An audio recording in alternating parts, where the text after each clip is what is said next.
Histoire des mentalités, histoire des idées. À partir des années 60, la notion de mentalité s'impose dans l'historiographie française pour qualifier une histoire qui ne se donne pour objet ni les idées ni les fondements socio-économiques des sociétés. Plus exercer que théoriser, cette histoire des mentalités à la française repose sur un certain nombre de conceptions plus ou moins communes à ses praticiens. Tout d'abord, la définition du mot « la mentalité de l'individu ».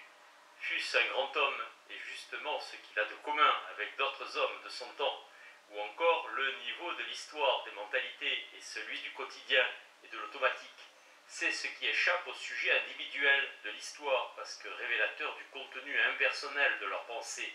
Les deux définitions sont de Jacques Le Goff. Est ainsi constitué comme objet historique fondamental, un objet qui est le contraire même de celui de l'histoire intellectuelle classique. L'idée, construction consciente d'un esprit individué, s'oppose terme à terme la mentalité toujours collective qui règle, sans qu'ils le sachent, les représentations et jugements des acteurs sociaux. Le rapport entre la conscience et la pensée est donc posé d'une manière nouvelle, proche de celle des sociologues de la tradition durkheimienne, portant l'accent sur les schèmes ou les contenus de pensée qui, même s'ils sont énoncés sur le mode individuel, dépendent en fait des conditionnements non sus et intériorisés qui font qu'un groupe ou une société partagent, sans qu'il soit besoin de les expliciter, un système de représentation et un système de valeurs. Autre point d'accord, une conception très large du champ recouvert par la notion de mentalité qui englobe, comme l'écrit Robert Mandrou, ce qui est conçu et senti, le champ de l'intelligence et de l'affectif. De là, l'attention portée aux catégories psychologiques tout autant, et sans doute plus, qu'aux catégories intellectuelles. Partant, un écart supplémentaire entre une histoire des mentalités identifiée à la psychologie historique et l'histoire intellectuelle dans sa définition traditionnelle. Très présente chez Febvre, lecteur attentif de Charles Blondel, et chez ses successeurs. Cette indication fonde l'œuvre même d'Ignace Meyerson, dont l'importance a été centrale pour la transformation du champ des études grecques. Au-delà même du projet de reconstitution des sentiments et des sensibilités propres aux hommes d'un temps, qui est en gros le projet de Febvre, ce sont les catégories psychologiques essentielles, celles à l'œuvre dans la construction du temps et de l'espace, dans la production de l'imaginaire, dans la perception collective des activités humaines qui sont mises au centre de l'observation et saisies dans ce qu'elles ont de différent selon les époques historiques. Soit par exemple la notion de personne telle que l'aborde Jean-Pierre Vernant à la suite de Meyerson. Il n'y a pas, il ne peut y avoir de personne modèle extérieure au cours de l'histoire humaine, avec ses vicissitudes, ses variétés suivant les lieux, ses transformations suivant le temps. L'enquête n'a donc pas à établir si la personne en Grèce est ou n'est pas, mais à rechercher ce qu'est la personne grecque ancienne, en quoi elle diffère dans la multiplicité de ses traits de la personne d'aujourd'hui. C'est à partir d'une position intellectuelle semblable qu'Alphonse Dupron proposait en 1960 au Congrès international des sciences historiques tenu à Stockholm de constituer l'histoire de la psychologie collective comme discipline particulière dans le champ des sciences humaines, et ce, en lui donnant une extension maximale, puisque recouvrant l'histoire des valeurs, des mentalités, des formes, des symboliques, des mythes.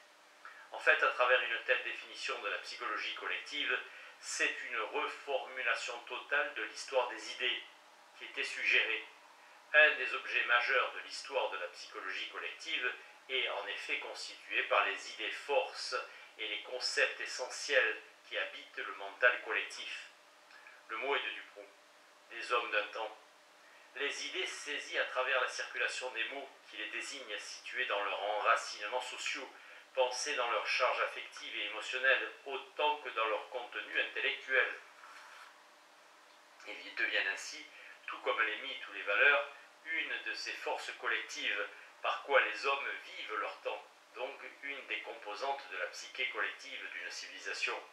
Il y a là comme un aboutissement de la tradition des annales, à la fois dans la caractérisation fondamentale psychologique de la mentalité collective et dans la redéfinition de ce que doit être l'histoire des idées, replacée dans une exploration d'ensemble du mental collectif. Il est clair, enfin, que l'histoire des mentalités, considérée comme une partie de l'histoire socio-culturelle, ayant pour objet le collectif, l'automatique, le répétitif, peut et doit se faire comptable. L'histoire de la psychologie collective a besoin de séries, sinon exhaustives, du moins le plus large possible. On voit ainsi ce qu'elle doit à l'histoire des économies et des sociétés qui, sur l'horizon de la grande crise des années 30, puis sur celui de l'immédiat après-guerre, a constitué le secteur lourd, par le nombre des enquêtes et les réussites de quelques entreprises, de la recherche historique en France. Lorsque dans les années 60 l'histoire culturelle émerge comme le domaine le plus fréquenté et le plus innovateur de l'histoire, elle le fait en reprenant pour les transposer les problématiques et les méthodologies qui ont assuré les succès de l'histoire socio-économique. Le projet est simple, clairement énoncé a posteriori par Pierre Chaunu.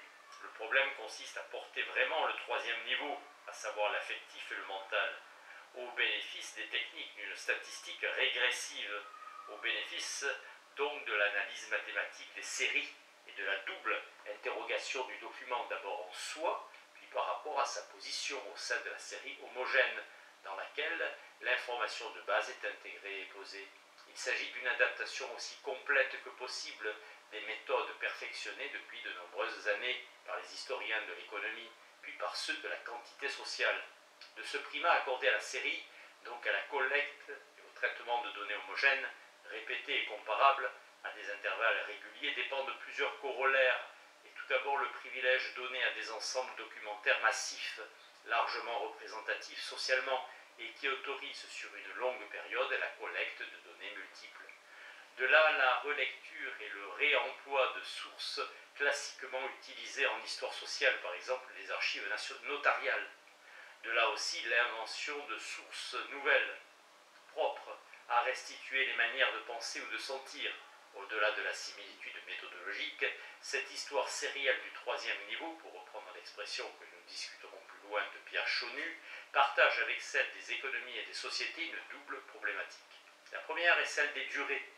Comment articuler en effet le temps long de mentalités qui, au niveau du plus grand nombre, sont peu mobiles et peu plastiques avec le temps court de brusques abandons ou de transferts collectifs de croyances et de sensibilités. La question posée par exemple à propos de la déchristianisation de la France entre 1760 et 1800 reproduit l'interrogation centrale de la Méditerranée. Comment penser la hiérarchisation, l'articulation et l'intrication des différentes durées, temps court, conjoncture et longue durée des phénomènes historiques. Le second héritage problématique fait par l'histoire culturelle tient dans la manière de concevoir les rapports entre les groupes sociaux et les niveaux culturels, dans la fidélité à l'œuvre d'Ernest Labrousse et à l'école française d'histoire sociale. Les découpages mis en œuvre pour classer les faits de mentalité résultent toujours d'une analyse sociale qui hiérarchise les niveaux de fortune, distingue les types de revenus, classe les professions. C'est donc à partir de cette grille sociale et professionnelle donnée d'avance que peut être opérée la reconstitution des différents systèmes de pensée et de comportement culturel. De là, une adéquation nécessaire entre les partages intellectuels ou culturels et les frontières sociales, qu'elles soient celles qui séparent le peuple et les notables, les dominés et les dominants, ou celles qui fragmentent l'échelle sociale.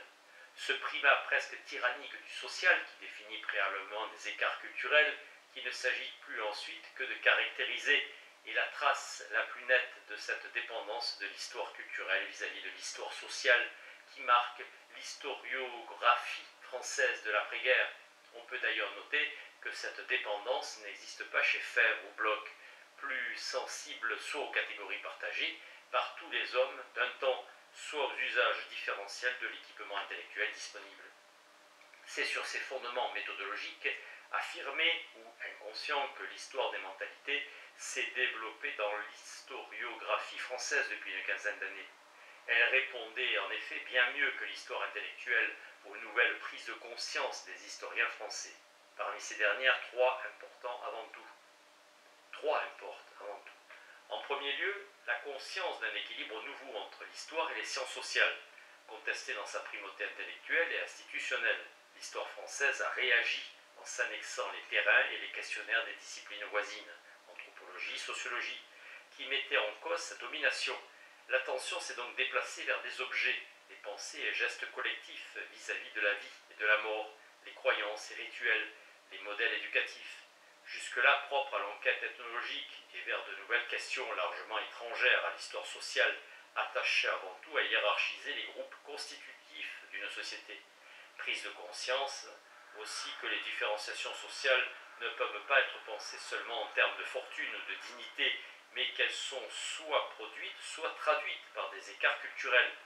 L'inégal partage des compétences culturelles, par exemple lire et écrire, des biens culturels, les livres, les tableaux, des pratiques culturelles, des attitudes devant la vie à celles devant la mort, est ainsi devenu l'objet central de multiples enquêtes, menées selon des procédures quantitatives et visant, sans la remettre en cause, à donner un contenu autre à la hiérarchisation sociale. Enfin, une autre prise de conscience collective a reconnu que pour aborder ces domaines neufs, les méthodologies classiques ne suffisaient pas. De là, on l'a vu, le recours à l'analyse sérielle, où les formules testamentaires, les motifs iconographiques et les contenus imprimés ont remplacé les prix du blé. De là, le travail sur le ou les langages de la lexicométrie à la sémantique historique, de la description des champs sémantiques à l'analyse des énoncés, parce qu'elle transposait des démarches et des problèmes qui étaient ceux de l'histoire socio-économique, tout en opérant un déplacement du questionnaire historique. L'histoire des mentalités, partie ou tout de l'histoire socio-culturelle, a pu occuper le devant de la scène intellectuelle et semblait, comme le suggérait implicitement Alphonse Dupron, reformuler et donc disqualifier la manière ancienne de faire l'histoire des idées. Mais cette reformulation a été aussi menée à l'intérieur du champ de l'histoire intellectuelle et a abouti là à des positions tout à fait contradictoires avec celles des historiens des mentalités. L'œuvre fondamentale, d'ailleurs bien accueillie par les annales, est ici celle de Lucien Goldman. Au point de départ, c'est une même distance vis-à-vis des modalités traditionnelles, biographiques et positivistes de l'histoire des idées qui sous-tend son projet. Comme chez Fèvre, comme dans l'histoire des mentalités, il s'agit avant tout de construire l'articulation entre les pensées et le social, emprunté à Lukács. Le concept de vision du monde est l'instrument qui autorise une telle saisie, défini comme l'ensemble d'aspirations, de sentiments et d'idées qui réunit les membres d'un même groupe, le plus souvent d'une classe sociale, et les oppose aux autres groupes. Il permet une triple opération, assigner une signification et une position sociale définie aux textes littéraires et philosophiques, comprendre les parentés qui existent entre des œuvres de forme et de nature opposée, discriminer à l'intérieur d'une œuvre individuelle les textes essentiels, l'adjectif de Goldman, constitué comme un tout cohérent auquel chaque œuvre singulière doit être rapportée. Chez Goldman, le concept de vision du monde a donc en charge à la fois les fonctions qui sont celles de l'outillage mental chez Fèvre et de l'habitus chez Panofsky et Bourdieu. Le Dieu caché donnait une application discutable mais exemplaire de ces propositions en construisant les pensées de Pascal et 9 tragédies de Racine depuis l'Andromaque jusqu'à Athalie, comme le corpus exprimant avec le plus de cohérence une vision tragique du monde, identifiée au jansénisme, et en se rapportant cette conscience collective à un groupe particulier, celui des officiers de robe dépossédés de leur pouvoir, donc de leur puissance sociale, par la construction de l'État absolutiste. Quelle que soit la validité historique d'une telle analyse, elle apportait une idée essentielle tout à fait opposée à l'un des postulats de l'histoire des mentalités, à savoir que ce sont les grands écrivains et philosophes qui disent avec le plus de cohérence, à travers leurs œuvres essentielles, la conscience du groupe social dont ils font partie. Ce sont eux qui atteignent au maximum de conscience possible du groupe social qu'ils expriment, d'où le primat accordé aux textes majeurs, définis de manière nouvelle par leur adéquation à une vision du monde et son corollaire. La méfiance, sinon le refus vis-à-vis des approches quantitatives dans le champ de l'histoire culturelle, bien avant les défiances actuelles, étayées sur une conception anthropologique de la culture. C'est dans la tradition de l'histoire intellectuelle, à la manière de Goldman, que sont apparues les premières mises en garde contre les illusions de la quantification. Une histoire sociologique de la littérature se doit de privilégier l'étude des grands textes, a écrit Jean Erhard. Ce qui était dire, d'une part, que c'est dans la singularité de ces textes que se livrent le plus clairement, le plus complètement les idées partagées, D'autre part, que les comptages des mots, des titres, des motifs, des thèmes sont au sens propre insignifiants, c'est-à-dire incapables de restituer les significations complexes, conflictuelles et contradictoires des pensées collectives. La collecte comptable du superficiel, du banal, du routinier n'est pas représentative et la conscience collective du groupe, qui est inconscience collective pour le plus grand nombre, se donne à lire uniquement dans le travail imaginatif ou conceptuel des quelques auteurs qui la portent à son plus grand degré de cohérence et de transparence. Le débat ici noué touche à la définition même de l'histoire intellectuelle. Partant à la constitution de son objet propre, en 1960, Dupron plaide ainsi contre l'histoire des idées. L'histoire des idées, au demeurant mal distincte et capable de recevoir un peu comme un fourre-tout généreux tout ce dont l'histoire traditionnelle s'occupait si peu, incline trop vers l'intellectualité pure, la vie abstraite de l'idée, isolée souvent outre mesure des milieux sociaux, où elle s'enracine et qui diversement l'exprime. Ce qui importe, autant que l'idée, peut-être plus, c'est l'incarnation de l'idée, des significations, l'usage que l'on en fait. D'où la proposition d'une histoire sociale des idées ayant pour objet leur enracinement et circulation. Dans un texte de 10 années postérieures, Franco Venturi récuse la pertinence d'un tel projet qui pour lui manque l'essentiel. Il rischio della storia sociale dell'illuminismo, quale la vediamo oggi, soprattutto in Francia, è di studiare le idee quando sono diventate ormai strutture mentali, senza cogliere mai il momento creativo e attivo, di esaminare tutta la struttura geologica del passato, salvo precisamente l'humus sulla quale crescono le piante e i frutti. Le risque de l'histoire sociale des Lumières, telle que nous la voyons aujourd'hui, surtout en France, est d'étudier les idées quand elles sont devenues des structures mentales, sans saisir le moment créatif et actif d'examiner toute la structure géologique du passé, sauf précisément l'humus sur lequel croissent les plantes et les fruits. Idée contre structure mentale, l'opposition indique bien le lieu des divergences et le refus du réductionnisme supposé de l'histoire sociale, donc quantitative, de la production intellectuelle.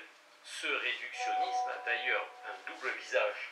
Le premier est sociologique, ramenant la signification des idées à leur qualification sociale, qu'elles soient données par la position des individus ou des milieux qui les produisent, ou qu'elles le soient par le champ social de leur réception. Il faut noter que cette critique dirigée contre les entreprises de sociologie culturelle ne met pas en cause la perspective de Goldman, mais en fait se situe dans son héritage. En effet, la notion de vision du monde permet d'articuler sans les réduire l'une à l'autre, d'une part, la signification d'un système idéologique, décrit en lui-même, d'autre part, les conditions sociopolitiques qui font qu'un groupe ou qu'une classe déterminée, en un moment historique donné, partage plus ou moins consciemment ou non ce système idéologique. On est donc loin des caractérisations sommaires qui écrasent l'idéologique sur le social et font par exemple désigner les Lumières comme uniment bourgeoises, sous prétexte que les philosophes ou leurs lecteurs le sont dans leur majorité, face aux idées, ou mieux face aux concepts dont usent les hommes d'un temps en leur donnant un contenu propre à ce temps. La tâche de l'historien des idées est donc de substituer à la recherche d'une détermination celle d'une fonction, fonction qui ne peut d'ailleurs s'appréhender que par la prise en compte globale du système idéologique de l'époque considérée.